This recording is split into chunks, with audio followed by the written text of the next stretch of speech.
మత్తయి సువార్త 5వ అధ్యాయము 38వ వచనం నుండి 42వ వచనాల వరకు చెప్తూ వచ్చాను.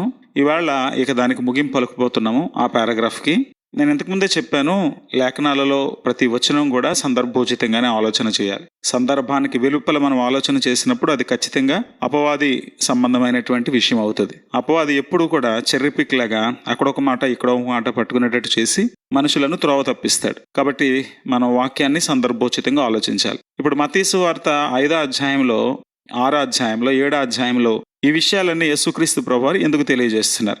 వాస్తవానికి ధర్మశాస్త్రంలో వ్రాయబడిన వాటికి ఆయన వివరణిస్తూ వచ్చారు. ధర్మశాస్త్రంలో వ్రాయబడినటువంటి విషయాలు ఇప్పుడు ఆయన చెప్పేటువంటి వివరణ ఆ సందర్భంలో నుంచి గనక మనం ఆలోచన చేయకపోతే ప్రతి వచనానికి పదార్థాలు, ద్వందార్థాలు వస్తాయి. తద్వారా మనం వాక్యాన్ని నేర్చుకుని మనం ఇబ్బంది పడతాం.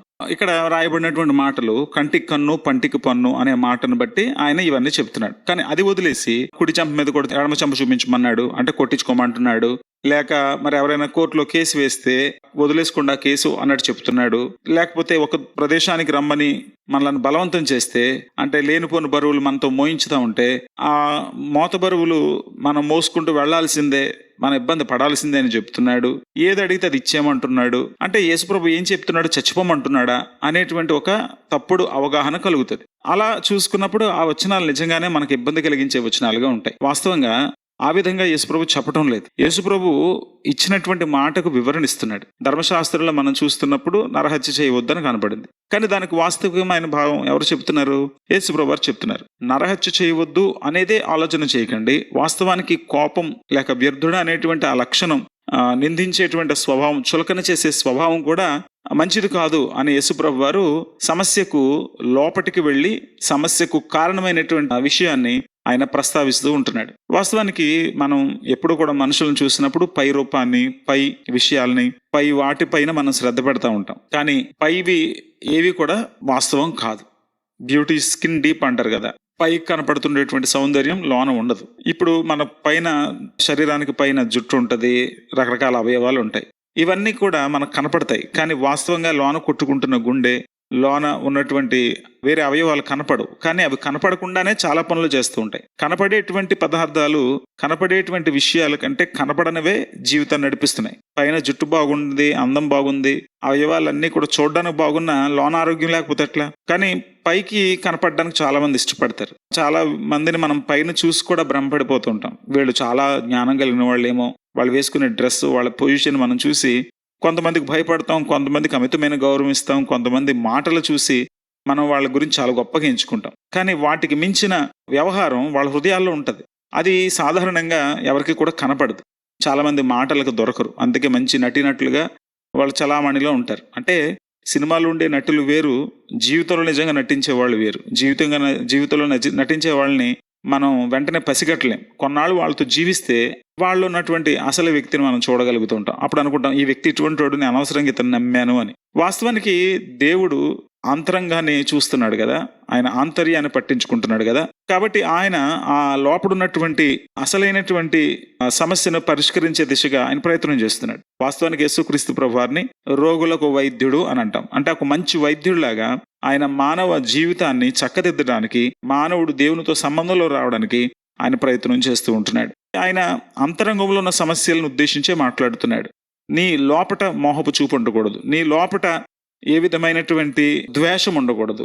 ఇవన్నీ మనం ఆలోచన చేయాలి. అంతేగాని సామాజికంగా వీటిని తీసుకుంటే సామాజికమైనటువంటి కోణంలో ఇవి నిజంగానే చాలా కష్టసాధ్యమైనటువంటి విషయాలు. కొన్నిసార్లు ఈ విధమైనటువంటి ప్రవర్తన మనల్ని చాలా ఇబ్బందులు కూడా గురి చేస్తుంది. ఈ వచనాలు చదువుతున్నప్పుడు వాటిని సందర్భోచితంగానే మనం ఆలోచన చేయాలి. ఎందుకు చెప్తున్నాడు ఆ మాటలు? సో ఇంతకు ముందే చెప్పాను, కంటికి కన్ను పంటికి పళ్ళు అని చెప్పబడిన మాట చూస్తున్నప్పుడు ఏం చెప్తున్నాడు ఆయన? ప్రతీకారం తీర్చుకోవద్దు అని చెప్పడానికి చెప్తున్నాడు. అంటే వాళ్ళు కొట్టారు, నువ్వు కొట్టొద్దు. మరి కొట్టినప్పుడు దెబ్బ పడుతుంది కదా, తట్టుకో. నువ్వు వాళ్ళు కేసు వేశారు, నువ్వు వేయకు. మరి వేయినప్పుడు నువ్వు కేసు ఓడిపోతావు కదా, పర్వాలేదు. కొంత బలవంతం చేస్తున్నారా, సరే నీకు సాధ్యమైతే మరి ఇంకా దూరం వెళ్ళడానికి ట్రై చెయ్యి. అంతే తప్ప అతని మీద తిరగబడి లేక ఆ వ్యక్తి మీద తిరగబడి నువ్వు ఏ విధంగా హాని తలపెట్టద్దు. ఎవరైనా నిన్ను ఏ విషయంలో ఇబ్బంది పెట్టినా, గాయపరచడం ద్వారా ఇబ్బంది పెట్టారా, లేక నీ ఆస్తులు తీసుకోవడం ద్వారా ఇబ్బంది పెడుతున్నారా, లేక నీకున్నదంతా అడిగేస్తూ నీకేమీ లేకుండా చేసేస్తున్నారా, ఏమైనా సరే నువ్వు కోపం తెచ్చుకొని కక్షపూరితంగా తిరగబడుతూ అవతలి వ్యక్తిని ఎలాగైనా సరే వాడికి కూడా ఈ బాధ రుచి ఏంటో చూపించాలనే ప్రతీకార ద్వారంలోనికి వెళ్ళొద్దు అని చెప్పడానికి మాత్రమే ఈ వచనాలు ఉద్దేశించబడ్డాయని మనం ఆలోచన చేయాలి. ఇది ఒక విషయం. అయితే ఇంకా మనం కాస్త లోతుగా చదివితే, అంటే పైకి చదివినప్పుడు కేవలం మన కంటికి కన్ను పంటికి పళ్ళు అని చెప్పాడు, లేక కుడి చెంప మీద కొడితే ఎడ చెంప చూపించమన్నాడు అన్నంతవరకే అర్థం చేసుకుంటాం. కానీ కాస్త లోతుగా ఆ సందర్భోచితంగా ఆలోచించగలిగితే ఇలా దాన్ని మనం సరిగ్గా అర్థం చేసుకోగలుగుతాం. ఇంకా కాస్త లోతుగా మనం చదివినప్పుడు అక్కడ ఇంకా కొన్ని భావాలు బయటపడతాయి. ఎలా అంటే, ఈ మాటలు యేసుక్రీస్తు ప్రభువారు తన శిష్యులకు బోధిస్తున్నాడు. అంటే తన రాజ్య సంబంధులు ఎవరో చెబుతూ ఆ రాజ్య సంబంధులు ఎటువంటి జీవిత విధానాన్ని కలిగి ఉంటారో స్పష్టపరుస్తున్నాడు. మొట్టమొదటిగా ఆ ధన్యతలలో పరలోక రాజ్య సంబంధులు ఎలా ఉంటారో వివరించాడు. ఆ పరలోక రాజ్య సంబంధులకి భూలోక రాజ్య సంబంధులకి ఎంత వ్యత్యాసం ఉంటుందో ఆ తర్వాత వచనాల్లో తెలియజేస్తున్నాడు.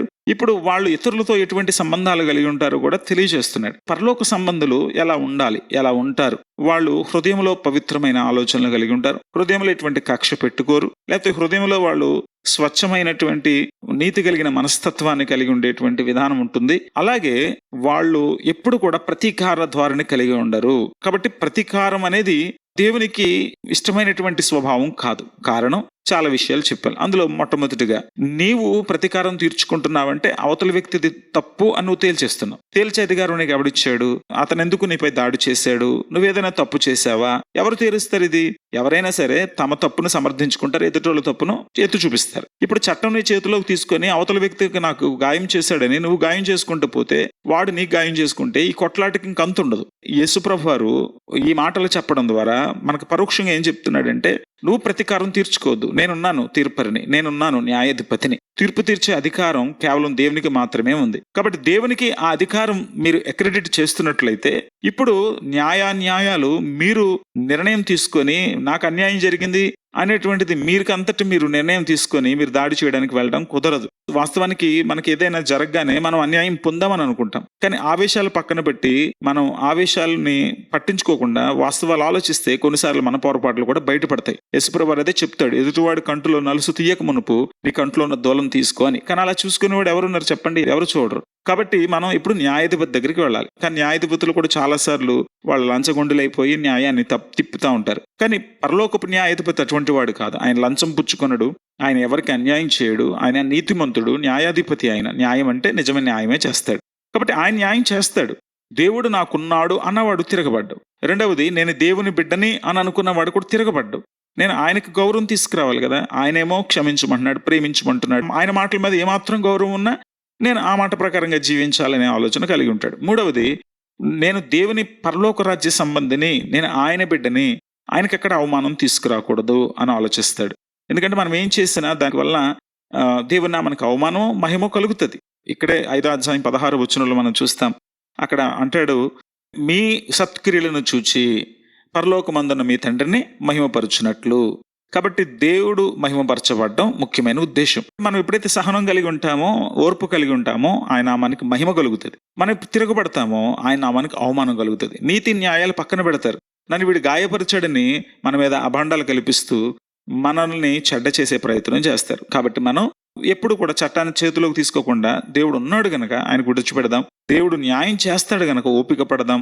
అంత మాత్రమే కాదు, మన దేవుని పిల్లలం, ఆయనకి ఎక్కడ అవమానం తీసుకురాకూడదు. సాధ్యమైతే ఆయనకు మహిమను తీసుకొచ్చే పనులు చేయాలి, కానీ ఆయనకు అవమానం తెచ్చే పనులు చేయకూడదు. ఈ 3 తలంపులు కూడా ఇందులో నిక్షిప్తమై ఉన్నాయని మనం అర్థం చేసుకోవాలి. ఎందుకంటే ఈ తర్వాత వచనాలు అంటాడు, మీరు మీ పరలోకపు తండ్రికి కుమారులై ఉండునట్లు అని అంటాడు. దేవుని పిల్లలం మనం. ఆయన పిల్లలమైతే ఖచ్చితంగా ఆయన కోరిన స్వభావాన్ని అనుసరించే మనం నడవాలి. సరే, ఇది కాస్త లోతుగా వెళితే మనకి ప్రస్ఫుటమవుతున్న సత్యం. ఇంకా కాస్త లోతుగా వెళ్ళామనుకోండి, అక్కడ ఇంకా చాలా విషయాలు బయటపడతాయి. అయ్యి నేను గత వారం చెప్పాను, చాలా గొప్ప సత్యాలు గనక మళ్ళీ జ్ఞాపకం చేస్తున్నాను. అక్కడ ఏమి రాయబడిందంటే, యేసు ప్రభు వారు వారిని ఓర్చుకోమంటున్నాడు, ప్రతీకారం తీర్చుకోదంటున్నాడు. ఎందుకు ఆ మాటలు అంటున్నాడు?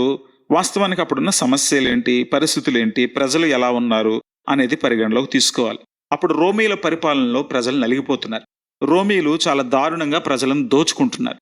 ప్రజలకు స్వాతంత్ర్యాలు లేకుండా చేస్తున్నారు. ప్రజలను అణిచివేస్తున్నారు. అందరూ ఒకలా ఉండరు కదా. కొంతమంది తిరగబడ్డం మొదలుపెట్టారు. ఏదైనా సమస్య వచ్చినప్పుడు తిరగబడే వాళ్ళు ఉంటారు. కొంతమంది ఆ సమస్యని తప్పించుకోవడానికి ప్రయత్నం చేసేవాళ్ళు ఉంటారు. కొంతమంది సమస్యతో రాజీపడి ఏదో విధంగా బ్రతికేద్దాం అనుకున్న వాళ్ళు కూడా ఉంటారు. ఇందులో ఒక కోవకు చెందిన వాళ్ళు తిరుగుబాటుదారులై ప్రభుత్వం పైన పోరాటం చేస్తున్నారు. వాళ్ళని జలోతే అన్నారు. అయితే కొంతమంది సహాయ నిరాకరణ, అంటే ఇటువంటి రోమీలకు వీళ్ళు సరైన సహకారం అందించకుండా ప్రవర్తిస్తున్నారు. మరి కొంతమంది రాజీ పడిపోయి బ్రతికేస్తున్నారు. వీళ్ళందరి మధ్యలో, ఈ గందరగోళం మధ్యలో ఇప్పుడు ఇంకొక ఆయన పుట్టాడు, యేసుప్రభు వారు. ఇప్పుడు ఈయన బయలుదేరి కొత్త బోధ చేస్తున్నాడు. మీరు తన్నులు తినండి, మీరు బాధలు పడండి, మీరు క్షమించండి, మీరు ఓర్చుకోండి అని చెప్తున్నాడు. ఎందుకు ఇశ్రాయేలుకి ఆ మాట చెప్తున్నాడు? ఇశ్రాయేలు బాధపడడం ఆయనకి ఇష్టమా అంటే అలా మనం అర్థం చేసుకోకూడదు. వాస్తవంగా చరిత్రలోకి మనం కాస్త లోతుగా వెనక్కి వెళితే ఎందుకు దేవుడు విరిగి నలిగిన వారిని ఇష్టపడుతున్నాడు? 34 కీర్తనలో చెప్పినట్టు ఎందుకు దేవునికి వినయమగలిగిన వారు దీన మనస్సు గల వారి ఇష్టం? యెషయా గ్రంథం 57 అధ్యాయం ప్రకారంగా. ఎందుకు దేవుడు దీనులను కోరుతున్నాడు, తగ్గించుకునే వారిని కోరుతున్నాడు అనేది మనం అర్థం చేసుకుంటే, వాస్తవంగా మనిషికి లోబడే తత్వం లేదు. ఆదికాండం 3వ అధ్యాయంలో దేవుడు తినవద్దన్న పండు తిని తిరగబడ్డాడు. కానీ ఆ తిరుగుబాటు ధోరణి అక్కడతో పోయిందా అంటే పోలేదు. ఏదైనా తోటలోంచి బయటికి గింటివేయబడినా ప్రజలందరూ తిరుగుబాటు ధోరణిలోనే ఉన్నారు. ఎక్కడో అక్కడక్కడ భక్తులు కాస్త దేవునికి విధేయత చూపించారు. వాళ్ళ పేర్లు మనం చేతివేళ్ల మీద లెక్క పెట్టొచ్చు, అంత తక్కువ మంది ఉన్నారు. ఆ తర్వాత కాలంలో దేవుడికి నోహు దొరికాడు. అతని ద్వారా సంతానాన్ని విస్తరింప చేయాలి, ఇక మిగతా వాళ్ళని నాశనం చేసేయాలనుకున్నాడు. ఆ తర్వాత కాలంలో దేవుడికి అబ్రహాం దొరికాడు. ఇలా చెప్పుకోదగిన పేర్లు కలిగిన వారు తక్కువ మంది. మిగతా వాళ్ళంతా దేవుని పైన తిరుగుబాటు చేసిన వాళ్లే, దేవుని చట్టాన్ని విస్మరించిన వాళ్లే, దేవుని చిత్తాన్ని ఏమాత్రం పట్టించుకొనిన వాళ్లే, దేవునికి మహిమ తేవాలనే ఆలోచన ధోరణి లేని వాళ్లే. లోకంలో ఇష్టం వచ్చినట్టుగా విచ్చలవిడిగా ప్రవర్తించే నైజం మొట్టమొదటి నుంచి కూడా మనిషికి ఉన్నది. ఇవి మనం దృష్టిలో పెట్టుకుని గనక చదివితే యేసుప్రభు వారు మరి ఈ మాటలు చెప్పడంలో ఉన్న ఆంతర్యాన్ని మనం అర్థం చేసుకోవచ్చు. అక్కడ మనం చూసినప్పుడు యేసుప్రభు వారు వాళ్ళని ఎందుకు సహించమంటున్నాడు? ఎందుకంటే మొట్టమొదటి నుంచి సహించే లక్షణం వాళ్ళకి లేదు. దేవుడు వారికి సహనం నేర్పించటానికి, భరించడం నేర్పించటానికి అనేక సమస్యలు గుండా తీసుకువెళుతూ వస్తున్నాడు. నిర్గమకాండం 32:9 చదివినా, నిర్గమకాండం 33:3 చదివినా, ద్వితీయోపదేశకాండం 9:13 చదివినా, నెహెమీయా గ్రంథం 9:16 చదివినా, లేక అపోస్తల కార్యములు 7:51 చదివినా, ఇశ్రాయేలీయులు తిరుగుబడే ధోరణి, మూర్ఖత్వం కలిగినటువంటి వాళ్ళు, మొండి వాళ్ళు, లోబడే మనసు లేని వాళ్ళు, మెడవంచనే మనస్తత్వం కలిగిన వారని మనకు అర్థమవుతుంది. అందుకే ఇర్మియా వారిని గురించి మాట్లాడుతూ 7వ అధ్యాయం 23-24 వచనాల్లో వాళ్ళ హృదయ కాఠిన్యమే అందుకు కారణం అంటాడు. అంటే రాతి గుండెలు కలిగిన వాళ్ళు కనీస స్పందన లేదు. మరి యెషయా గ్రంథం 64వ అధ్యాయంలో దేవుడు అంటే నేను పిలిచినప్పుడు కనీసం పలికేవాడు కూడా లేడు. వాళ్ళకి ఎన్ని సమస్యలు వస్తున్నా, కష్టాలు వస్తున్నా, ఇవన్నీ దేవునితో సంబంధం పెంచుకోవాలనే ఆలోచన పుట్టించడం లేదు. ఇంకా మొండి వాళ్ళు అయిపోతున్నారు. అంత్య దినాల్లో ఈ ధోరణి ఇంకా ఎక్కువైపోతుందని ప్రకటన గ్రంథంలో మనం చూస్తాం. ఎన్నో సమస్యలు, లోకం మీదకి విపత్తులు వస్తున్నా చాలా మంది వాళ్ళ విగ్రహాలని ఇంకా పూజిస్తున్నారంట. కొంతమంది దేవుని వైపు తిరగడానికి కూడా వాళ్ళకి ఇష్టం లేదంట అని మనం ప్రకటన గ్రంథంలో మనం చూస్తూ ఉంటాం. కాబట్టి ఈ ధోరణి దేవునికి పూర్తిగా వ్యతిరేకమైనది. ఇశ్రాయేలులో అటువంటి నడవడిక ఉండడానికి వీల్లేదు. వారు మరి దీనులై, నలిగిన హృదయం గలవారై, దేవుని మాట విని వణికేవారుగా ఉన్నప్పుడే దేవుడు వారిని ఆశీర్వదించగలుగుతాడు. అయితే వాళ్ళలో ఆ ప్రవర్తన సహజ సిద్ధంగా కలగటం లేదు. మొట్టమొదటి నుంచి కూడా ఆ తిరుగుబాటు ధోరణి మానవ హృదయాల్లో పరిపాలన చేస్తూనే ఉంది. కనుక ఇశ్రాయేలును సంస్కరించడానికి ఆయన వారిని ఐగుప్తీల చెరలో ఉంచాడు కొంతకాలం. అప్పటికి మరి వాళ్ళు బాగుపడే పరిస్థితి వచ్చింది. ఆ సమయాల్లో వారిని విమోచించాడు కనాను దేశం ఇవ్వడానికి. కానీ ఆ కనానికి వెళ్లే ప్రయాణంలో వాళ్ళ తిరుగుబాటు ధోరణి పూర్తిగా బయటపడింది. అది బయటపడాలనే ఆయన ఆలోచన చేశాడు. అది బయటపడేటట్టు చేసి వాళ్ళ పొరపాటుని, లేక వాళ్ళకున్నటువంటి ఆ తప్పుడు విధానాన్ని బహిర్గతం చేసి, వాళ్ళ తప్పులు వాళ్ళకు కనబడేటట్టు చేసి, వాళ్ళని నిలదీసి, తద్వారా వాళ్ళ మనసులు మార్చాలని, వాళ్ళ జీవితాలను బాగు చేయాలని దేవుని ఉద్దేశం. అది మనం ద్వితీయోపదేశకాండం 8వ అధ్యాయం 2వ వచనంలో మనం చూస్తాం. మరియు నీవు ఆయన ఆజ్ఞలను గైకొందువో లేదో, నిన్ను శోధించి నీ హృదయంలో ఉన్నది తెలుసుకున్నటకు నిన్ను అణచు నిమిత్తమును అరణ్యంలో ఈ 40 సంవత్సరములు నీ దేవుడైన యెహోవా నిన్ను నడిపించిన మార్గమంతటిని జ్ఞాపకం చేసుకునము. ఎందుకు అరణ్యంలో నడిపించాడు? వాళ్ళని అణిచివేయటానికి. అంటే ఊరికే తొక్కిపారేయడం కాదు, వాళ్లలో ఉన్నటువంటి అనుచితమైన స్వభావాన్ని బయటికి తీసుకురావడానికి. ఎందుకంటే అసలైన మనిషి ఎప్పుడు కూడా ఆవేశంలోనే బయటపడతాడు. అన్ని బాగున్నప్పుడు అందరూ మంచి వాళ్లే, వాళ్ళకి ఏదైనా తేడా జరిగితేనే వాళ్ళు ఉన్న వికృతమైన మనిషి బయటకు వస్తాడు. 40 సంవత్సరాల అరణ్య యాత్రలో విపత్కర పరిస్థితుల నుంచి దేవుడు తీసుకువెళ్ళడానికి కారణం వాళ్ళు ఉన్నటువంటి ఆ అనుచితమైన వైఖరిని బయట పెట్టడం అనేది. తద్వారా వాళ్ళు మేము యోగ్యులం కాము, మేము సరిచేయబడాలి, మేము దేవుని చిత్తం చేయడమే మాకు శిరోధార్యం అనే ఆ కన్క్లూజన్ లోనికి వాళ్ళు వస్తారనేది ఆయన ఉద్దేశం. వారికి అనేక పాఠాలు నేర్పించాడు. అప్పటికి మారారా అంటే అది కూడా అంతంత మాత్రంగానే. ఆ తర్వాత మళ్ళీ మనం అనేక సార్లు వాళ్ళు తిరుగుబాటు చేయటం న్యాయాధిపతుల గ్రంథంలో చూస్తాం. ఆ తర్వాత కూడా మనం చరిత్రలో గమనిస్తూ ఉంటే వాళ్ళని దేవుడు అనేక సమస్యలు గుండా వెళ్ళనిచ్చాడు. వాళ్ళ పొరపాట్లు వాళ్ళు తెలుసుకుంటారు, వాళ్ళు తమను తాము సరి చేసుకుంటారు, దేవుని దగ్గర అవుతారని. కానీ ఆ విధమైనటువంటి మార్పు వాళ్ళ జీవితాల్లో కనబడిన పాపాన పోలేదు. ఆ తర్వాత మనం చూస్తూ ఉంటే మరి దేవుడు వాళ్ళను బబులోనీల చెరకు అప్పగించాడు. బబులోని చెరకు అప్పగించిన తర్వాత కూడా వాళ్ళు ఏమైనా మార్పు చెందారా అంటే బబులోని చెరలోంచి బయటకు వచ్చిన తర్వాత కూడా చాలా తక్కువ మంది పాఠాలు నేర్చుకున్నారు, కానీ ఎక్కువ మంది దేవుని పైన తిరుగుబాటు ధోరణితోటే ఉన్నారు. కనుక వాళ్ళు ఎంత ఇబ్బందికరంగా ఉన్నారో నెహెమ్యా గ్రంథం చదివినప్పుడు మనకు అర్థమవుతుంది. నెహెమ్యా వాళ్ళ ప్రవర్తన బట్టి చాలాసార్లు చింతిస్తాడు. ఎజ్రా కూడా వారితో వాదిస్తాడు. ఆ తర్వాత కాలంలో కూడా మనం చూస్తున్నప్పుడు మలాకీలో కూడా వాళ్ళ జీవితం సరిగ్గా లేదు అనేది మళ్ళీ ఆ చివరి ప్రవక్త ద్వారా కూడా మనం తెలుసుకుంటూ ఉంటాం. కానీ ఇలా కాలం గడిచే కొద్దీ వాళ్ళకు లోబడే మనస్తత్వం రావటం లేదు. కానీ దేవుడు వాళ్ళను అనేక రకాలైన క్రమశిక్షణా చర్యలు చేపడుతూ వాళ్ళను క్రమపరిచే ప్రయత్నం చేస్తున్నాడు. ఐగుప్తీయుల పరిపాలన బానిసత్వం అయిపోయింది, బబులోనీల బానిసత్వం అయిపోయింది. ఆ తర్వాత పారసీకులు, ఆ తర్వాత గ్రీసు దేశస్థులు. ఇక గ్రీసు దేశస్థుల కాలంలో శ్రమలు పరాకాష్ఠకి చేరాయి. అక్కడ యాంటియోకస్ ఎపిఫానస్ వలన ఇశ్రాయేలు చాలా ఇబ్బంది పడ్డారు. అయితే ఈ ఇబ్బందులన్నింటిలో కూడా వాళ్ళు పాఠాలు నేర్చుకుని ఆయన వైపు తిరుగుతారనేది దేవుని ఉద్దేశం. కానీ వాళ్ళు ఆ విధమైనటువంటి మార్పులోనికి రావటం చాలా అరుదుగానే సంభవిస్తూ ఉంది. పూర్తిగా ప్రజలంతా అయితే మారట్లేదు. మంచివాళ్ళు, మార్పు చెందిన వాళ్ళు, మారుమనసు పొందిన వాళ్ళు ఉంటూనే ఉన్నారు. ఆ తర్వాత కాలంలో మనం చూస్తే మరి రోమీలు వచ్చారు. ఈ రోమీల పరిపాలనలో ఇప్పుడు వీళ్ళు రగ్గిపోతున్నప్పుడు ప్రభువైన యేసుక్రీస్తు వారు భూమి మీదకి వచ్చి ఆయన బోధిస్తున్నాడు. ఆయన అంటున్నాడు, మీరు తగ్గించుకోవడం నేర్చుకోండి, మీరు క్షమించడం నేర్చుకోండి, ఓర్చుకోవడం నేర్చుకోండి, తల వంచుకోవడం నేర్చుకోండి అని.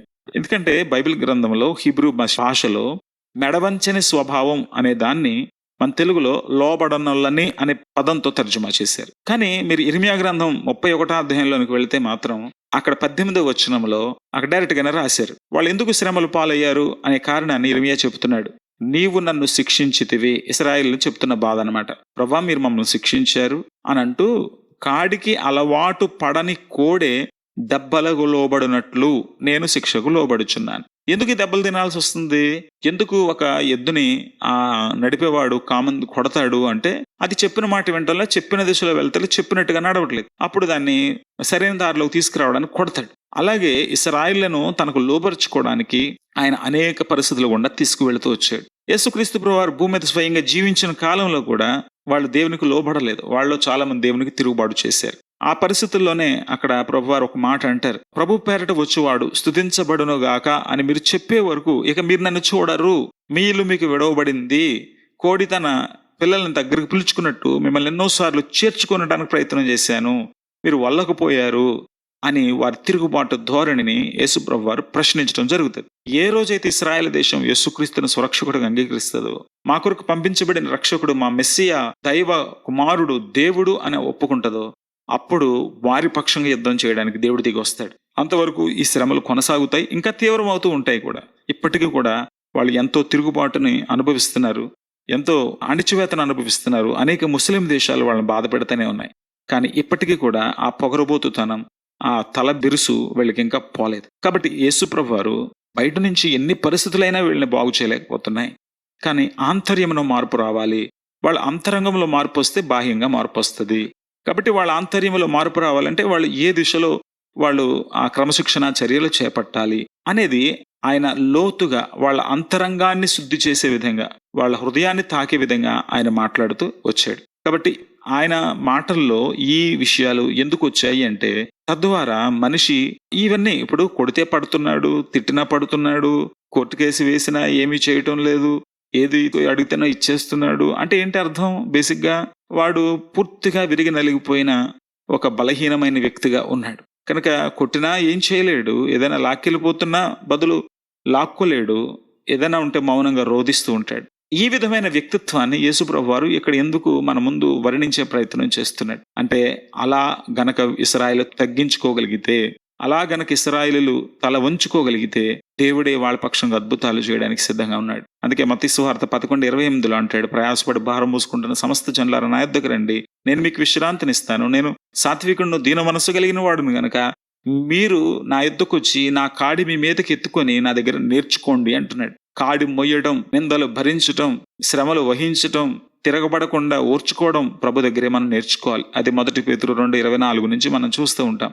అయితే యేసు ప్రభు దగ్గర మనం నేర్చుకోకపోతే కఠినమైన శిక్షల ద్వారా, శ్రమల ద్వారా నేర్చుకునే పరిస్థితి వస్తుంది. ఇక అప్పటికి నేర్చుకోకపోతే ఒక రోజున మనం నరకానికి వెళ్ళిపోతాం. మరి అక్రమ ప్రవర్తనతో, అయోగ్యమైన జీవితంతో దేవుడు ఎవరిని కూడా తన రాజ్యంలో చేర్చుకోడు. ఆయన పరిశుద్ధుడు, మనం పరిశుద్ధులుగా ఉండాలి. ఆయన పరిపూర్ణుడు. ఇది మత్తయి సువార్త 5:48 మనం చూస్తాము. ఆయన పరిపూర్ణుడు, ఎక్కడా లోపం లేనివాడు. కనుక మనము కూడా పరిపూర్ణులుగా అలా ఉంటే మాత్రమే మన పరలోక రాజ్యంలో చేరతాం. సో ఆ కాంటెక్స్ట్లో మనం అర్థం చేసుకోవాలి. మనల్ని ఆయన లొంగ తీసుకునే ప్రయత్నం చేస్తున్నాడు. తల వంచే బిడ్డలుగా, మన బిరుసుతనాన్ని నరికిపారేసేటువంటి వ్యక్తిగా ఆయన మనలను తగ్గించేటువంటి ప్రయత్నం చేస్తున్నాడు.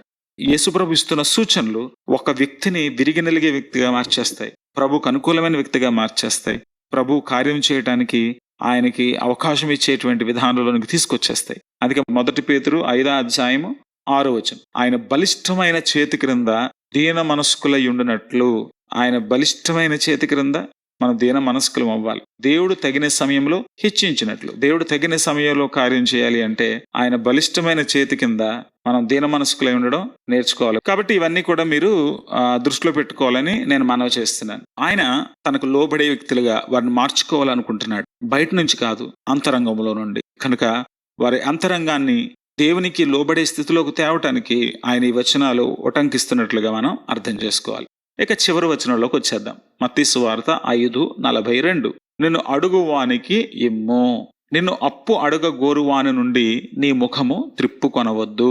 చూడండి, అడిగినది ఇవ్వటం, సహాయం చేయటం, ఇది దేవుని బిడ్డలకు ఉండాల్సినటువంటి గొప్ప లక్షణం. పరిపూర్ణతకు ఇది పరాకాష్ఠ. మనం తిరగబట్టం లేదు, నేను కొట్టట్లేదు కదండి, కొడితే కొట్టాడండి, కొట్టానా నేను, వాడు కొట్టాడు, నేను కొట్టానా, వాడు తిట్టాడు, నేను తిట్టానా, వాడు నా దగ్గర లాక్కుపోయాడు, నేనేమన్నా వాడిది లాక్కున్నానా? మరి ఇంత చేసిన తర్వాత ఇంకా నేను అడిగిందల్లా ఇచ్చేయాలంటే ఎలా అండి యేసయ్య? ఇలా మాట్లాడతారేంటయ్యా అంటే, మరి దేవుని బిడ్డల లక్షణం అదే. మనం తర్వాత వచనాల్లో మనం చూస్తాం. ఆయన మంచివాడు, నీతిమంతుడు గనక ఆయన అందరికీ ఉపకారం చేస్తున్నాడు. ఆ నీతిమంతుల మీద కూడా ఆయన వర్షం, ఎండ సమస్తాన్ని అనుగ్రహిస్తున్నాడు. కాబట్టి ఇవన్నీ మనం చూస్తున్నప్పుడు దేవునికి అటువంటి స్వభావం ఉన్నప్పుడు మరి ఆయన మన నుంచి కూడా అటువంటి స్వభావం ఎక్స్పెక్ట్ చేయడంలో తప్పేముంది? మన 15వ కీర్తనలో మనం చూస్తాము, ఆయన పరలోక రాజ్యానికి లేక అతిథిగా ఉండదగిన వాడు ఎవడు? యెహోవా, నీ గుడారములో అతిథిగా ఉండదగిన వాడెవడు? నీ పరిశుద్ధ పర్వతం మీద నివసింపదగిన వాడెవడు? అసలు నీ దగ్గర ఎవడొస్తాడు, ఎవడుండగలడు అంటే అందులో చాలా స్పష్టంగా ఒక మాట మనం చూస్తాము, తన ద్రవ్యమును వడ్డీకి ఇయ్యడు, అతడు సహాయం చేస్తాడు, ప్రమాణం చేయగా నష్టము కలిగినను మాట తప్పడు. ఏమర్థం చేసుకోవచ్చు? ఇచ్చే గుణం కూడా చాలా ప్రధానం, దేవుని బిడ్డలకు ఉండాల్సిన లక్షణం. ఇతరులతో లాక్కోవడం కాదు, ఇతరులకు ఇవ్వటం. ఆ విధంగా మనం ఉండాలి. ప్రతీకార ధోరణి మంచిది కాదు.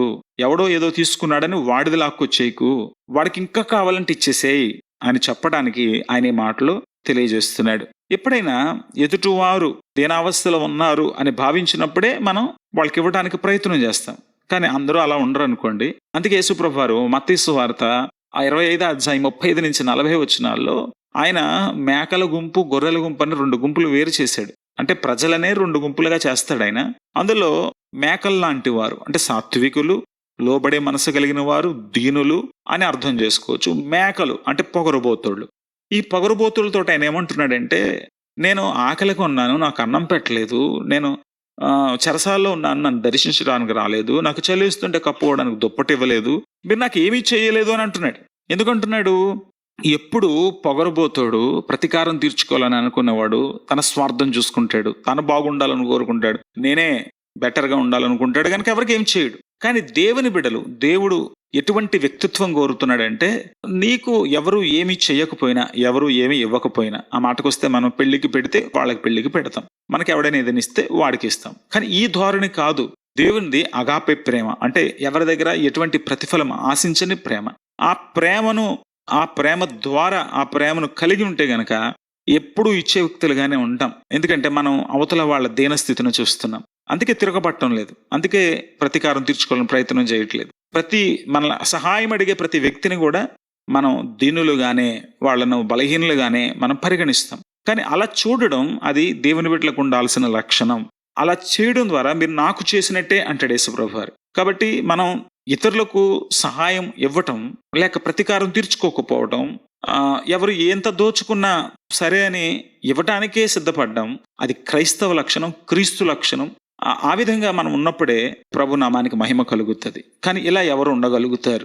వివక్ష లేకుండా బీదలైన వారందరికీ సహాయం చేయాలి, అడిగిన వాళ్ళకల్లా ఇవ్వాలి అనే ధోరణి ఎవరికి ఉంటదంటే మృదు స్వభావం కలిగిన వారికి ఉంటది, కానీ క్రూర స్వభావం కలిగిన వాడికి ఉండదు. క్రూర స్వభావం ఉన్నవాడు ఎదుటోడు బాధపడితే ఆనందించే ఆ సాడిష్ మెంటాలిటీ ఉన్నటువంటి వాడు ఎంత మాత్రము కూడా ఎవరికి ఏది ఇవ్వటానికి ఇష్టపడ్డాడు. అందుకే ద్వితీయోపదేశకాండం 15:7 దేవుడు అంటాడు, నీ దేవుడిని యెహోవా నీకు ఇచ్చిన దేశమందు నీ పురముల్లో ఎక్కడైనా నీ సహోదరులో ఒక బీదవాడు ఉండిన ఎడల బీదవాడైన నీ సహోదరుని కరుణింపకుండా నీ హృదయమును కఠినపరుచుకొనకూడదు. అంటే కఠినమైన మనస్తత్వం ఎవ్వరికి సహాయం చేయదు. కఠినత్వం లేని వాడే అందరి గురించి ఆలోచన చేస్తాడు. అంటే ఒక విధంగా చెప్పాలంటే మృదుత్వం లేక తగ్గింపుతనం, ఆ విరిగి నలిగిన తత్వం, లేకపోతే మాంసపు హృదయం, ఇటువంటి హృదయం, ఆ స్పందన అంటే స్పందించేటువంటి ఆ తత్వం ఉన్నవాడు మాత్రమే సహాయం చేయగలుగుతాడు. కాబట్టి యేసుప్రభు దేవుడు ఏమంటున్నాడంటే, ఇశ్రాయేలులారా మీరు కఠినత్వంతో ఉండకూడదు, మీ మనసు వెనలా కరిగిపోవాలి, మీరు అందరిపైన జాలి పడగలగాలి, ఇతరుల ఇబ్బందులను మా ఇబ్బందులు అని భావించగలగాలి. ఆ తర్వాత ద్వితీయోపదేశకాండం 15:8 మనం చూస్తే నీ చెయ్యి ముడుచుకోవద్దు అంటున్నాడు. అంటే మామూలుగా చేతులు ముడుచుకోవడం కాదు, అంటే ఎవరికి ఇవ్వకుండా నా దగ్గర ఏమీ లేదు అబ్బాయి అన్నట్టుగా మనం ఆ రకమైన వైఖరి మంచిది కాదు అని అంటున్నాడు. అంటే కఠినత్వం కలిగిన వాడు, ఎవరికి చేయి చాచడానికి, ఎవరికి ఇవ్వడానికి ఇష్టం లేనివాడు తప్పించుకునే దారి వెతుక్కుంటాడు. ద్వితీయోపదేశకాండం 15:9 విడుదల సంవత్సరమైన 7వ సంవత్సరం సమీపమైనదని చెడ్డ తలంపు నీ మనసులో పుట్టకొయ్యుండునట్లు జాగ్రత్త పడము. అంటే ఆడికి ఎలాగా దగ్గర పడింది, ఆడికి ఏదో రకంగా సాయం దొరుకుతుందిలే, మనం ఎందుకులే చేయడం అని తప్పించుకునే దారి వెతుక్కోకూడదు. సాయం చేయడానికి తొందరపడాలి, సహాయం చేయడానికి మనం ముందుకు రావాలి, సాయం చేసే వాళ్ళు మనం ముందు ఉండాలి. అది యేసుప్రభు వారు కోరుతున్నారు. ఎవడో కూడా చేస్తాళ్లే అనేటువంటిది సరైన మనస్తత్వం కాదు. కఠినత్వం కలిగిన వాడు, చేతులు చాచి ఇతరులకు సాయం చేయడానికి ఇష్టం లేనటువంటి వాడు తప్పించుకునే దారులు వెతుకుతాడు. అలాగే మనసులో నొచ్చుకున్నవాడు కూడా సాయం చేయడు. వాడు నాకేం చేశాడని వాడికి నేను చేయాలి, వాడు నాకు ఎప్పుడు నా ఇబ్బందుల్లో నాకు ఎవడో సాయం చేయలేదు, నేను ఎందుకు రూపాయి ఇవ్వాలంటాడు. ద్వితీయోపదేశకాండం 15:10 నేను నిశ్చయముగా వానికి ఇవ్వలను, వానికి ఇచ్చినందుకు మనస్సులో విచారపడకూడదు. ఎవరికైనా ఏదైనా చేయటానికి నీ మనసులో నొచ్చుకోవద్దు. నువ్వు అలాగా గనక సణుగు కనకయు బలవంతము కాకయు ప్రభు నీ హృదయంలో ఇచ్చిన తలం ప్రకారంగా ఇస్తే దేవుడు నేను ఆశీర్వదిస్తాడని ద్వితీయోపదేశకాండం 15:10 తెలియజేస్తుంది. కాబట్టి కఠినత్వం ఉన్నవాడు, ఎవరికి చేయకూడదనేటువంటి ఆ మనస్తత్వం ఉన్నటువంటి వాడు, తప్పించుకునే దారులు వెతికేవాడు, లేక మనసులో నొచ్చుకున్నవాడు ధారాళంగా ఇవ్వలేడు. ద్వితీయోపదేశకాండం 15:11 బీదలు దేశములో ఉండక మానరు, అందుచేత నీ సహోదరులకు దీనులకును బీదలకు అవశ్యముగా నీ చెయ్యి చాపవల్లని నీకు ఆజ్ఞాపించున్నాను. నేను ఎవరికైనా ఇవ్వటానికి అందరూ బాగానే ఉన్నారు కదండి అనుకునేది తప్పించుకునే ధోరణి. కానీ ఇవ్వాలనుకున్నవాడు ఎప్పుడు కూడా ఎంచడు. అంటే వీడికి ఇది ఉందా, వాడికి అది ఉందా చూడ్డు. పాపం చేయాలి, పాపం సాయం చేయాలి, లేకపోతే ఇతనికి ఆదుకోవాలి, పోన్లేండి నాకేం జరిగితే జరిగింది, ఆ అబ్బాయికి నేను సహాయం చేయాలి అని ఇలాగా ఆలోచిస్తారనమాట. ఆ ధోరణి మంచిది. అటువంటి వాళ్ళనే ప్రభు ప్రేమిస్తాడు. ఎప్పుడు అలా చేయగలం? నేను ఇంతకు ముందే చెప్పాను, నిన్ను వలే నీ పొరుగు వారిని ప్రేమించినప్పుడు. నేను ఇదే పరిస్థితిలో ఉంటే ఇలా చేస్తానా? నేను ఇదే పరిస్థితిలో ఉంటే నాకు ఎవరైనా సాయం చేయాలనుకుంటాను కదా, మరి నేను ఇప్పుడు ఇలా ఉన్నాను, తప్పనిసరిగా నేను సహాయం చేయాలి అని అనుకోవాలన్నమాట. ద్వితీయోపదేశకాండం 15:12 చదివితే మీకు అర్థమవుతుంది. నీ సహోదరులు హెబ్రీడే గాని హెబ్రీరాలే గాని నీకు అమ్మబడి 6 సంవత్సరములు నీకు దాస్యము చేసిన ఎడల 7వ సంవత్సరమున వాని విడిపించి నీ యొద్ద నుండి పంపివేయవలను. అయితే వాని విడిపించి నీ యొద్ద నుండి పంపివేయనప్పుడు నువ్వు వట్టి చేతులతో వాన్ని పంపివేయకూడదు. నీవు ఐగుప్తు దేశంలో దాసిడవై ఉన్నప్పుడు నువ్వు ఒకప్పుడు ఇబ్బందుల్లో ఉన్నావు కదా, గుర్తు చేసుకో. నీ దేవుడిని యెహోవా నిన్ను విమోచించిన జ్ఞాపకం చేసుకో. నీ మందులోను నీ కళ్ళములోను నీ ద్రాక్ష గానుగులోను కొంత అవశ్యముగా వానికి ఇవ్వవలను. నీ దేవుడైన యెహోవా నిన్ను ఆశీర్వదించి నీకు అనుగ్రహించిన దానిలో కొంత వానికి ఇవ్వలను, ఇతరులకు నువ్వు నీకు చేసుకున్నట్టుగానే సహాయము చేయాలి. నిన్ను వాళ్ళు నీ పొరుగు వారిని ప్రేమించాలనే భావం ఇక్కడ కనపడుతుంది. కాబట్టి అటువంటి మనస్తత్వం ఉన్న వాళ్ళు, నాకు ఇలా జరిగితే, నేను ఇటువంటి ఇబ్బందులు ఉంటే, నేను ఇదే పరిస్థితుల్లో ఉంటే అని అనుకున్నవాడు ఎప్పుడు చెయ్యి ముడుచుకోడు. ఇది మనం అర్థం చేసుకోవాలి. చేయగలిగినంత చేయాలి. సామెతల గ్రంథం 3:27-28 చదివితే, మేలు చేయుటకు నీకు చేతనైనప్పుడు దాన్ని పొందదగిన వారికి చేయకుండా వెనుక తీయకము అని వ్రాయబడింది. ఇది దేవుని బిడ్డల లక్షణం. చేయగలిగిన మేలు నువ్వు చేయాలి. ఆయన నీతిమంతుల మీద అనీతిమంతుల మీద వర్షం కురిపిస్తున్నాడు. యెహోవా అందరికీ ఉపకారణ లేఖనాలు 145 తెలియజేస్తుంది. మరి అటువంటి ఉపకారాలు చేయగలిగినటువంటి దేవుడు తన దగ్గర ఏమి దాచుకోకుండా అన్ని ఇచ్చినవాడు. రోమపత్రిక 8:34 నుంచి మీరు చదివినప్పుడు తన సొంత కుమారుని ఇవ్వటానికి కూడా వెనుదీయనటువంటి వాడు. ఆయన తన సొంత కుమారుని కూడా ఇవ్వడానికి వెనుదీయకుండా ఆయన అంత ప్రేమ చూపించగలిగితే, రోమపత్రిక 5 చూస్తే శత్రువులము, బలహీనలము, అటువంటి మనకు ఆయన సాయం చేయడానికి ఇష్టపడితే మరి మనం ఎంతగా ముందుకు వెళ్ళాలి అనేది ఆలోచన చేసుకోండి. కాబట్టి ప్రతీకార ధోరణి మంచిది కాదు, కానీ ప్రేమించే ధోరణి ప్రభు మెచ్చుకోదగినది అని అర్థం చేసుకోండి. చేయగలిగినంత సహాయం చేయాలి. ఎందుకంటే ఇలా చేసేవాళ్ళు ప్రభు దృష్టిలో నీతిమంతులుగా పరిగణించబడతారు. అదే మనం చూస్తాం. శాస్త్రుల నీతి కంటే పరిసయ్యుల నీతి కంటే మీ నీతి అధికము కావాలి. 37వ కీర్తన 21-28 చరణాలు మీరు చదవండి. భక్తిహీనులు అప్పు చేసి తీర్చకయుందురు, నీతిమంతులు దాక్షిణ్యము కలిగి ధర్మమిత్తురు. నువ్వు నీతిమంతుడు అయితే నీలో దయాగుణం ఉంటది, నువ్వు సహాయం చేస్తావు. యెహోవా ఆశీర్వాదము నొందిన వారు భూమిని స్వతంత్రించుకుందరు, ఆయన శపించిన వారు నిర్మూలమగుదురు. నేను ఆశీర్వదించవలసిన దేవుడు ఎవరికి ఇవ్వడం వల్ల నువ్వేం కోల్పోవు. ఒక నడత యెహోవా చేతనే స్థిరపరచబడును, వాని ప్రవర్తన చూచి ఆయన ఆనందించును. యెహోవా అతని చెయ్యి పట్టుకుని ఉన్నాడు గనుక అతడు నేలను పడినను లేవలేక ఉండడు. నువ్వు అందరికి సాయం చేసే వ్యక్తి అయితే ఏ స్థితిలో పడిపోయినా ప్రభు నేను లేవనెత్తుతాడు. ఇక్కడ అంటాడు ఈ కీర్తనకారుడు, నేను చిన్నవాడినయ్యాను, ఇప్పుడు పెద్దవాడిని అయ్యాను. కానీ ఎప్పుడూ కూడా నీతిమంతులు అంటే ఈ దయార్థ హృదయం కలిగి దాక్షిణ్యం కలిగి అందరికి సాయం చేసేవాళ్ళు అన్ని ఇచ్చి అడుక్కుతున్నట్టుగా నేను చూడలేదు అంటున్నాడు. వాళ్ళ సంతానం వారు అడుక్కుతున్నట్టు నేను చూడలేదు, ఎప్పుడూ ఇచ్చేవాళ్ళుగానే ఉన్నారు. కాబట్టి దేవుడికి ఇలా ఇచ్చేవాళ్ళు ఇష్టం, వాళ్ళని ఆయన ఆశీర్వదిస్తాడు అనే మాట మనం చూడాలి. ఇంకో మంచి మాట మనం చూస్తాము. బీదలను కనికరించేవాడు యెహోవాకు అప్పు ఇచ్చేవాడని. దేవుడికే అప్పిచ్చే భాగ్యం ఎంత గొప్ప భాగ్యం అండి. కాబట్టి ఇది ఎవరికైనా నువ్వు సాయం చేస్తే అది దేవుడి అకౌంట్లోకి వెళ్తుంది, నువ్వే తింటే అది నీ అకౌంట్లోకి వెళ్తుంది. కాబట్టి నువ్వు ప్రతీకారం తీర్చుకోకుండా, నువ్వు ఎక్కడ కక్షపూరితంగా వ్యవహరించకుండా, ఎక్కడ స్వార్థాలకు పోకుండా, నేను మాత్రమే బాగుండాలనేటువంటి ఆ ధోరణి విడిచిపెట్టి అందరూ బాగుండాలి అనేటువంటి మనస్తత్వం ఉంటే ఎవరేది అడిగినా ఇవ్వటానికి ప్రయత్నం చేయాలి అనేది ఇందులో ఉన్న భావం. ఇక్కడ కూడా మనం తప్పుగా అర్థం చేసుకోవద్దు. ప్రతీకారం తీర్చుకోవద్దు అని చెప్పడానికి ఈ మాటలు చెప్తున్నాడు. నీ శత్రువు వచ్చి నేను అడిగాడా, వాడికి భోజనం పెట్టు, అవసరమైతే వాడికి ఏం సహాయం కావాలంటే చెయ్యి, అంతే తప్ప నీ చెయ్యి ముడుచుకోవద్దు.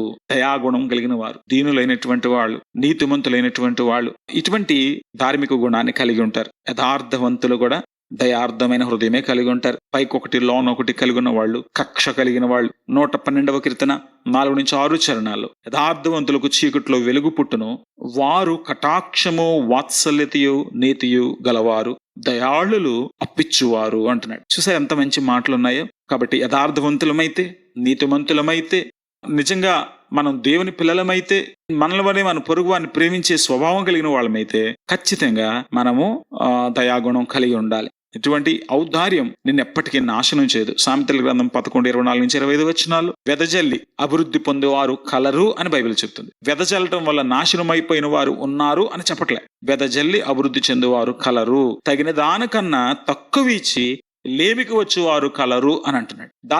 దాచుకుని బీదోళ్ళైన వాళ్ళు ఉన్నారట, ఇచ్చి ఇంకా అభివృద్ధి చెందిన వాళ్ళు ఉన్నారట.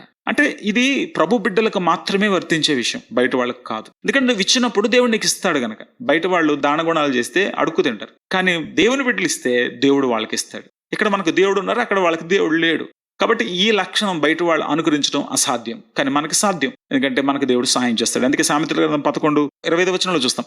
ఔదార్యము గల వారు పుష్టి నొందుదురు, నీళ్లు పోయే వారికి నీళ్లు పోయబడును. నువ్వు పోస్తే దేవుడు నీకు పోస్తాడు. ఎందుకంటే నేను ఇందాక చెప్పినట్టు దానగుణం దేవుడే ప్రతిఫలం ఇచ్చే లక్షణం. దేవుడు దాన్ని అప్పుగా పరిగణించి నీకు ఇస్తాడు. సామెతల గ్రంథం 19:17 బేదలను కనికరించువాడు యెహోవాకు అప్పిచ్చువాడు, వాని ఉపకారమునకు ఆయన ప్రత్యుపకారము చేస్తాడు. తప్పనిసరిగా దేవుడు ప్రత్యుపకారం చేస్తాడు. యోబు సాక్ష్యం చూడండి. యోబు గ్రంథం 31:16-22 నిజంగా అతడు ఎవరికి కూడా మొండి చేయి చూపించలేదు, అందరికీ సహాయం చేశాడు.